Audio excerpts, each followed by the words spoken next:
Legend Vegapunk in around 2 to 3 minutes. He's a Dex Cerebral Free Spirit characters with the tags Vegapunk, Scientist, Egghead, and Paramecia. Fear, he has a final tap, which is a little bit interesting because Kuma does not, and then he has the base attack after damage and removing increased damage taken. Very interesting artwork. Love the artwork here. Just looks absolutely phenomenal.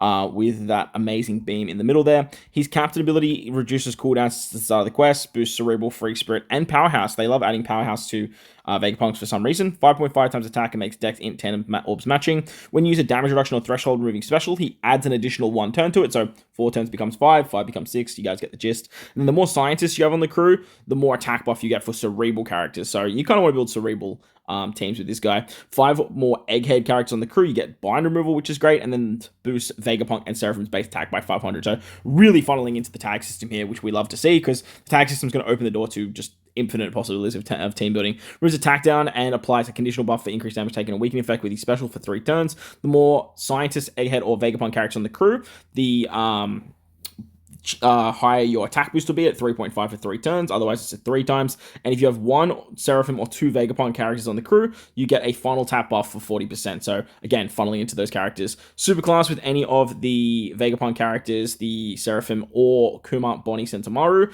reduces HP by 10% at the end of the turn and changes blocking to tandem. And then he's own slot into int, which is interesting. And then has a territory with his superclass. I wish this could be used as a sailor, but unfortunately it cannot. His sailors are pretty good with increasing cerebral base attack by 200 if you have a cerebral territory. And then if you tap on an int slot, adds 0.3 to the chain. So like that makes sense for why he gives the int orb. And his support is fantastic, moving 1 turn of attack down, as well as giving a chain multiplier buff. Over in Rumble, he does look like he's buffing free spirit characters, which is amazing because free spirit are great. He can reduce special bind, but he also just does like HP buff, which is a little bit annoying.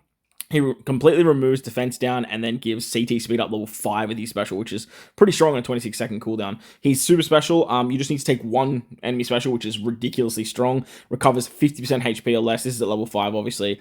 And can give a shield and CT up level 7. His Rumble ability targets Dex and Free Spirit teammates, so you can just hybrid teams or run him on 2 separate teams. For HP attack recovery at level 6, and for the first 40 seconds, he gives level 3 CD reduction. So, very interesting character. I don't like him as much as the Kuma, but at the same time, this is the pre-11th anniversary, and they always like to make something very juicy when it comes to that. So, don't summon, but if you pick him up in the future, you're going to be pretty happy with this guy.